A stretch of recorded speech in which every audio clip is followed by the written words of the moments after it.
Friends, look at here. When, where, and how is the first chapter in class 7. SST. The same in class 8 and class 7. The same chapter. When, where, and how. In the fifth chapter, we have to study about the medieval period in India.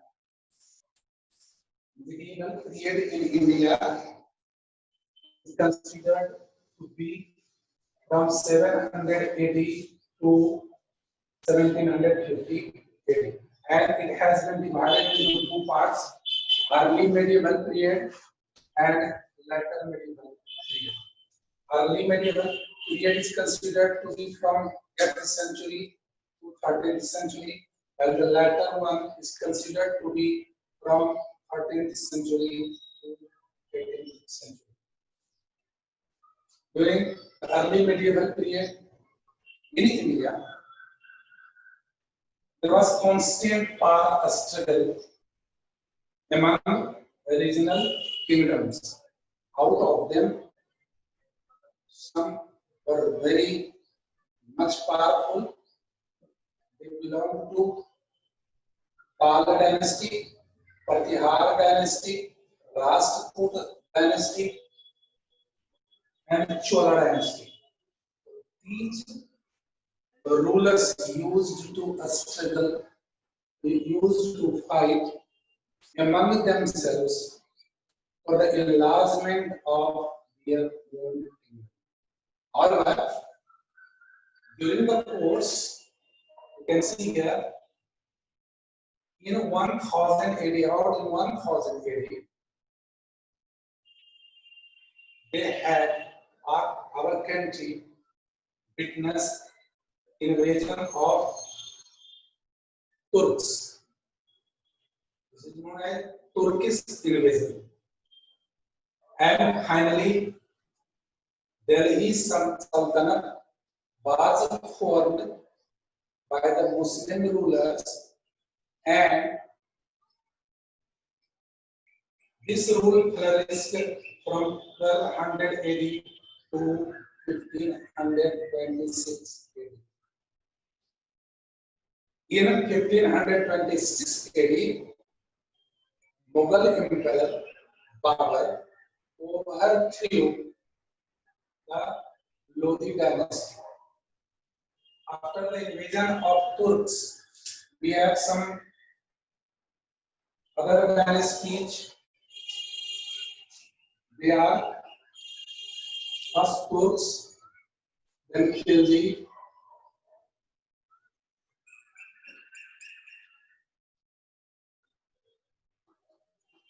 Tughlaq,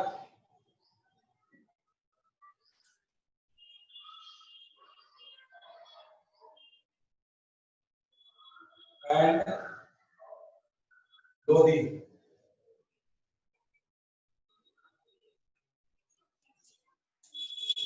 First Turk, followed by Khilji, then Tughlaq, and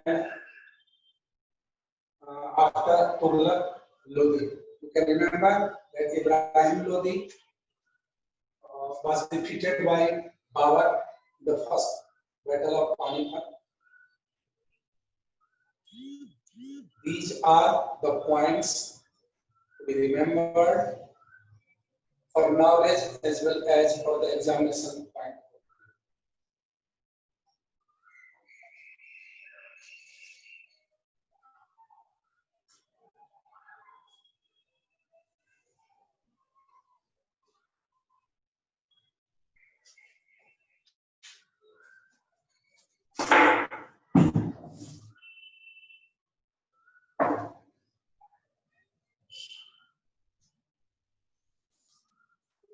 In 1526, Mughal dynasty flourished in India, led by Babur, and a new culture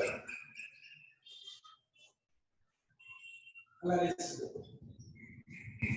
in India, the mix of Hindu-Muslim culture, Indo-Islamic culture, and because of which some new items regarding wearing and food introduced in India.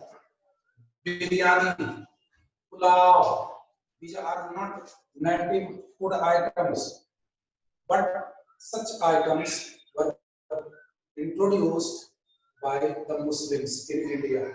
However, now we have digested these things. Mangoes, grapes, tobacco, chilies, and ice were also introduced by them or by them during that period or during the medieval period. Towards the end of the 15th century, Portuguese began to arrive in India. First, European,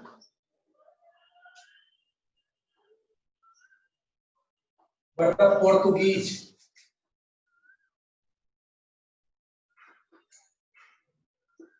French, then Spanish or British, and there was a conflict among these European powers, these European countries.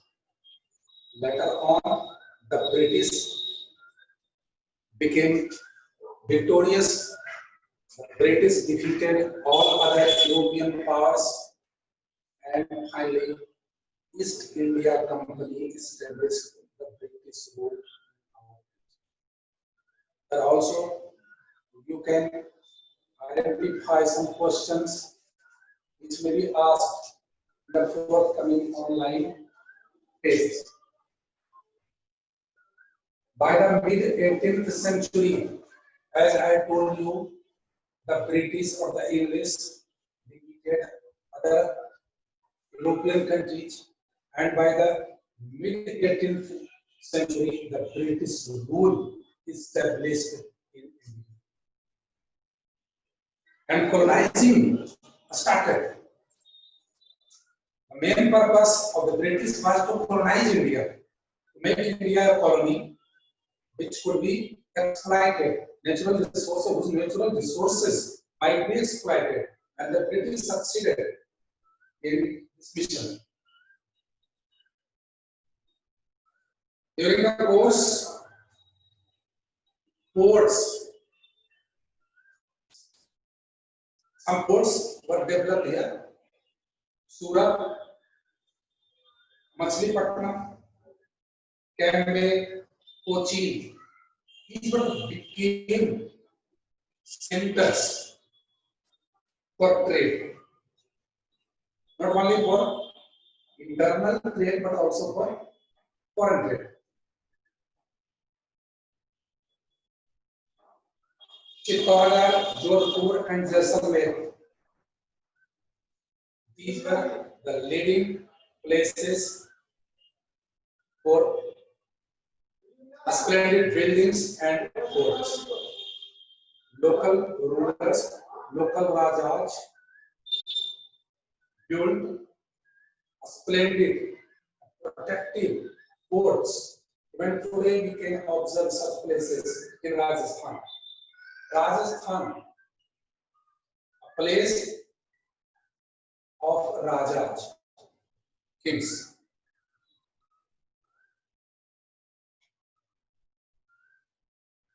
During the medieval period, as I told you, wars were frequently out to control the important territory, business center, ports, etc.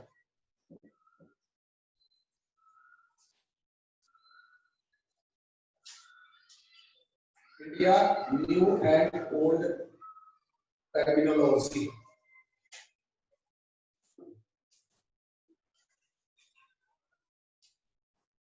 India,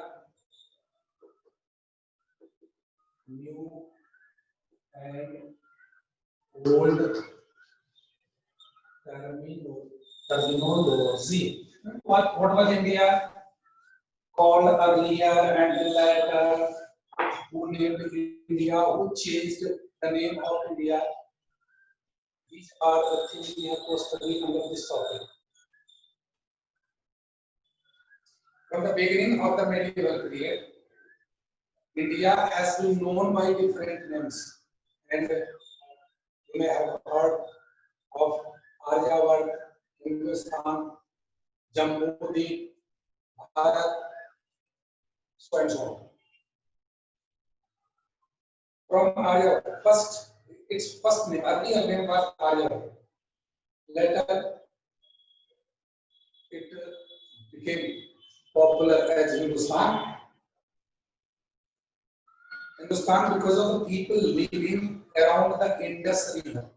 Indus River, इसको हम सिंधु नदी के नाम से जानते हैं.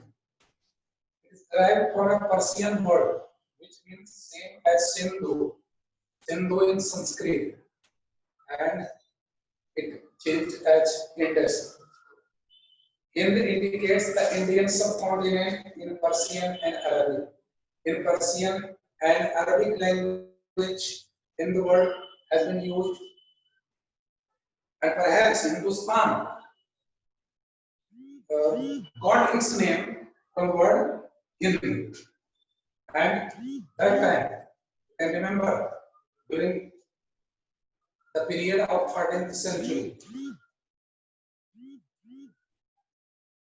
Minhas as-Siraj, he mentioned the name Hindustan. At that time, under Hindustan, the area of North India, namely Punjab, Haryana, and the land between the Ganga and the Yamuna plain was considered to be Hindustan. However, later on, in the reign of Babur, it spread over a larger area. South India was not a part of this country, only North India, earlier in the 14th century. But when Babur used the term Hindustan, then it covered a larger area. He used Hindustan in a broader sense, not limited to a plain state of the Ganga and the Yamuna. India often referred to as Bharat in the name of Bharat.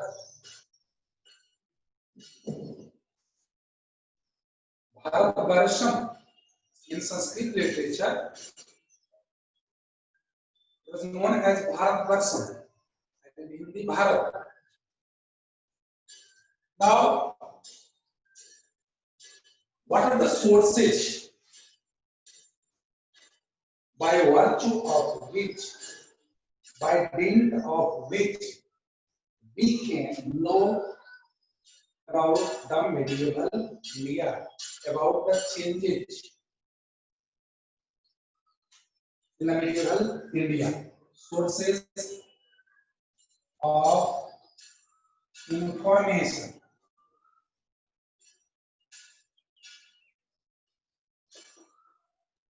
As mentioned in your book, there are two main sources of information. First, literary, and second, archaeological.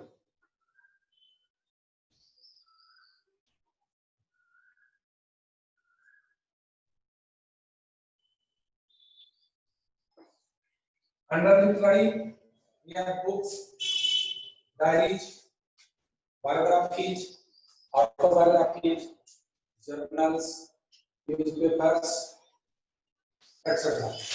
And under archaeological, coins, ornaments, statues, buildings, etc. Historical sources are classified into two broad categories. and they are literary and archaeological.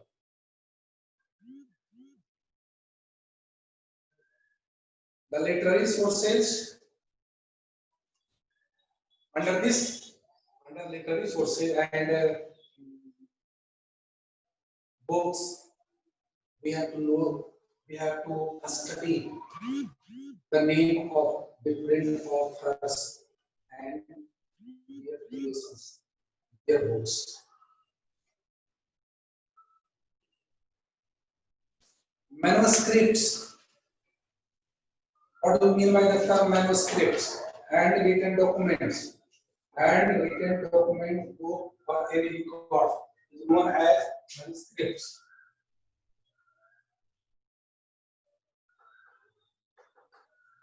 And written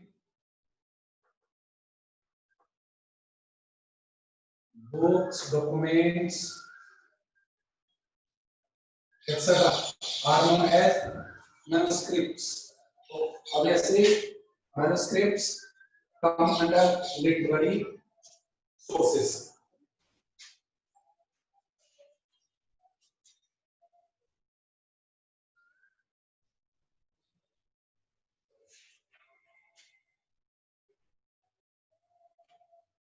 Manuscripts were a very important source of information.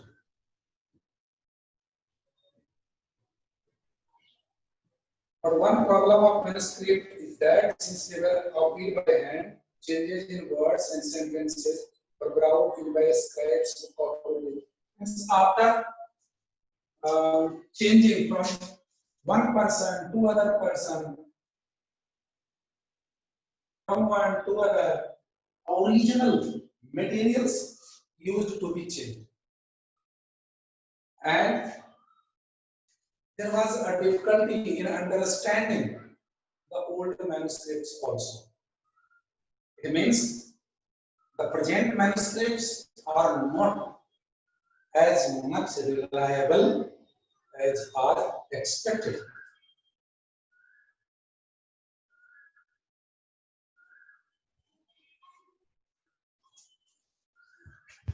Accounts of Indian writers. A number of books were written by Indians.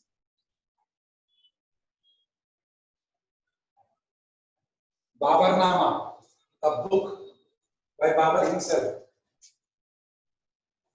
Jahangirnama by Jahangir. These are autobiographies. And by reading these books, we can know about the life history, events of Babar and Jahangir.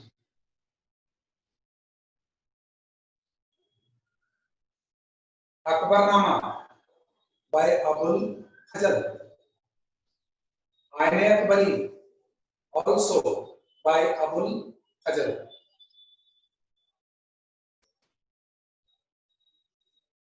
Tarikh Firoz Shahi, a book. This is the name of the book, written by Ziauddin Barani.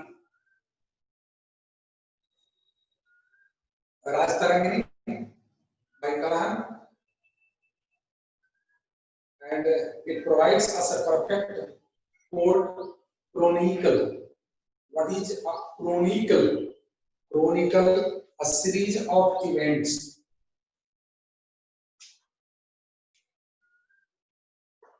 Chronicle, a series of events mentioned, a series of events in a detailed way, in a detailed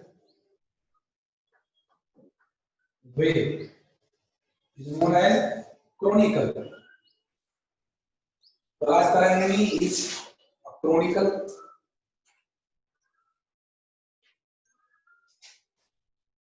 And this book gives us a detailed account of the history of Kashmir. This book mainly focuses on Kashmir. Details of Kashmir, the then Kashmir, can be knowledge can be gained with the help of chronicle, namely Raj Tarangini by Kalhan.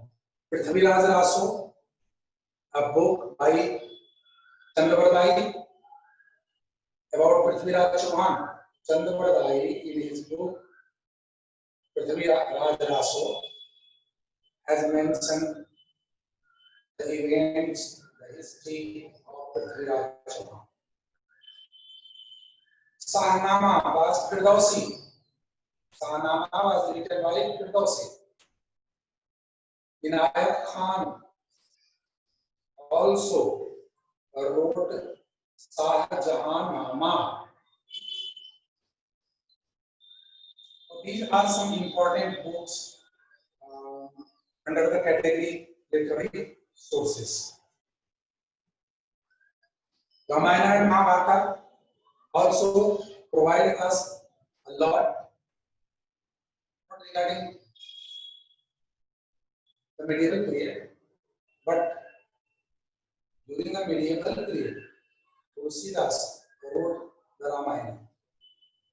However, it is said that I think the Ramayana belongs to the Treta Yuga and the Mahabharata belongs to Dwapar Yuga.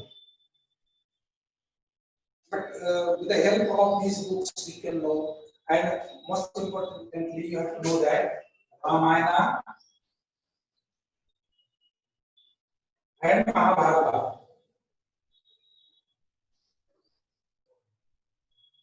were written in regional languages. Ramayana in Awadhi, Mahabharata in Braj. What was the reason? The reason behind was that more and more people could understand, could follow.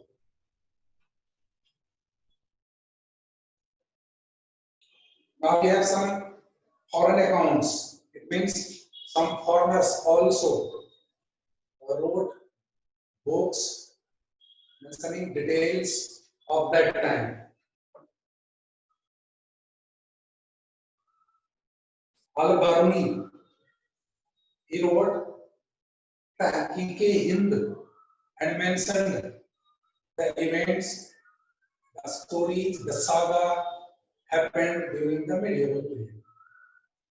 Ibn Battuta, a great writer, he wrote Rihla.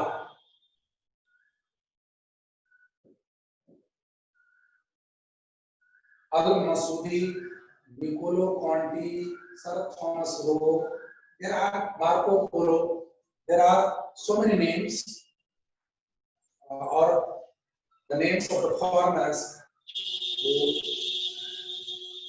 wrote a lot about that period. Ibn Battuta, it is said that Ibn Battuta visited India during the reign of Muhammad bin Tughlaq, was known as a Pagal Sultan. Bhakti and Sufi Sant also wrote a lot regarding the society of that time. So, with the help of their writings, also we can earn a lot of knowledge regarding that.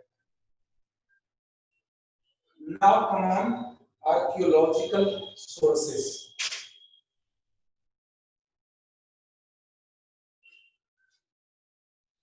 As I told you, under archaeological sources, we have to study regarding buildings, castles, forts, coins, ornaments, cloths, sculptures, inscriptions, etc. Any building of historical, as for example, we can take the Taj Mahal, the Red Fort. These are archaeological sources, and after reading, after visiting the inscriptions and the paintings, we can find we can collect the information regarding the medieval period. The coins were made of gold, silver, and copper those days. The coins which have been found after digging tell the entire story as to which metals were used those days. The study of coins is called numismatics. Numismatics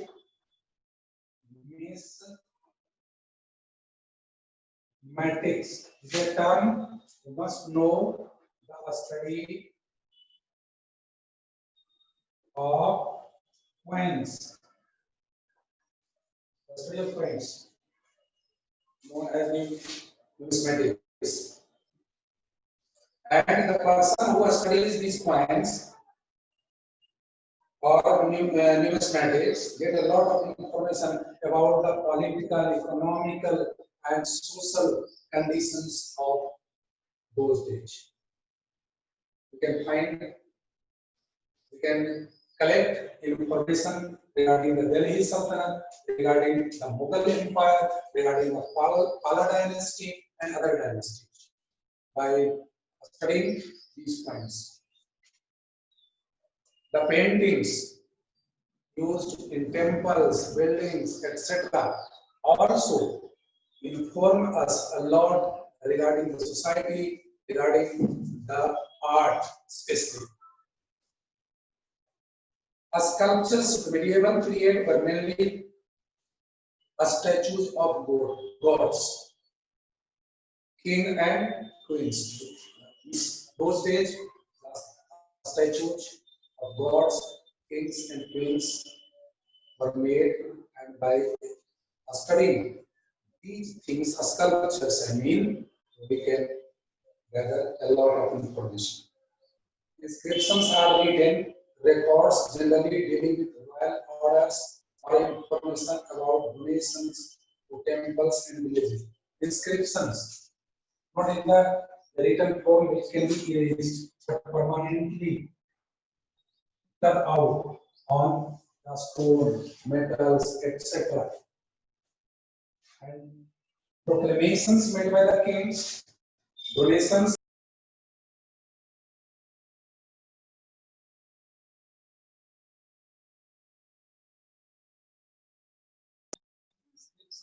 We can gather, we can collect a lot of information regarding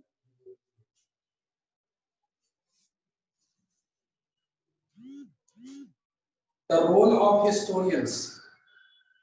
Historians, however, it is said that all the historians are not honest enough to mention the things in the real or original form. That's why some of the historians are blamed even today. Anyway, in general, historians wrote a lot of things. They searched out the reality and have written a lot of things, and with the help of their researches and their writings, we can gain a lot of knowledge. The period between 700 and 1750 AD is a very dynamic period. Why is it so? Why is the period, or why is the medieval period known as a dynamic period? Because a rich variety of development took place in India during that period. New groups of people appeared here. There were Turks, as mentioned earlier, Turks, Khiljis, Tughlaqs, Lodhis, Mughals. I am a local Marathas, Sikhs, Jats, etc. In other areas also there were new developments, as new food items were introduced by the Muslims here. It was also a kind of development. It enriched our kitchen. the society became more complex, complicated, tough. There were four major castes or varnas: Brahman, Kshatriya, Vaishya, and Sudraja. There were a number of castes and subcastes. The more were the castes, the more were the subcastes, and more complicated became the caste system. And even today, we are suffering. Our country is suffering from this complication. Important changes took place in religion. Bhaktiya movement was started when the sons, I mean Hindu sons, all each realized downfalling society. They started movements for reforms. They began to compose verses, poems, hymns, and began to preach people. For the establishment of dharmas, religions.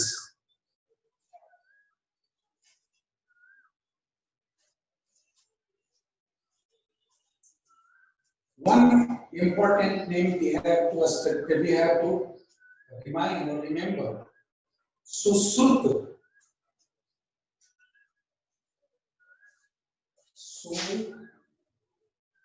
Susruta.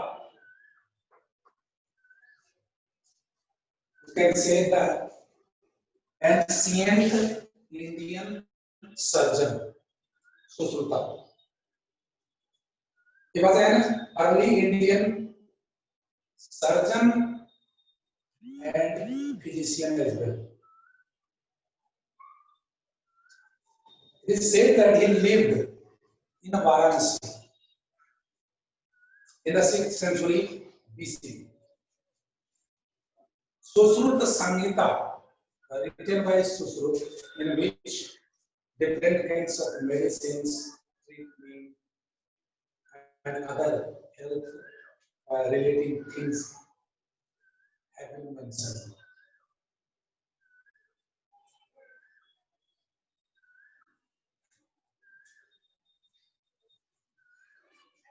This is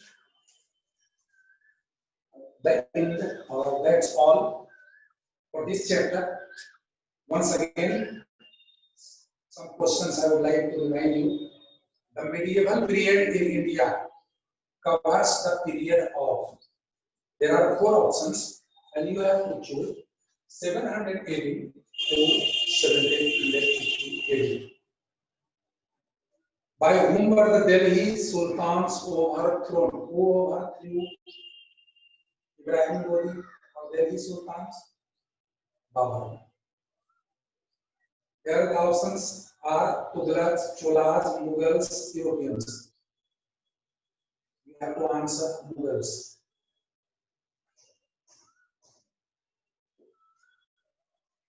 Name the book which gives us a detailed account of the history of Kashmir.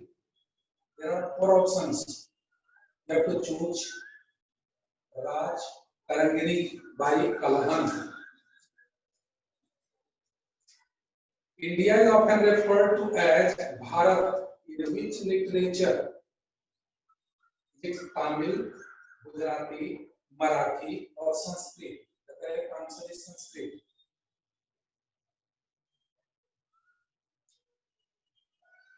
The study of coins is called numismatics.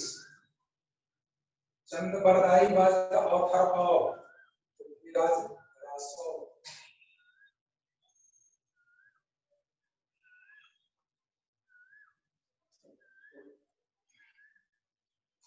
And I think the materials I have provided today are enough for the forthcoming online test. And I would like to request you all to go through the first chapter and the materials I have mentioned here. That's all. Thank you very much.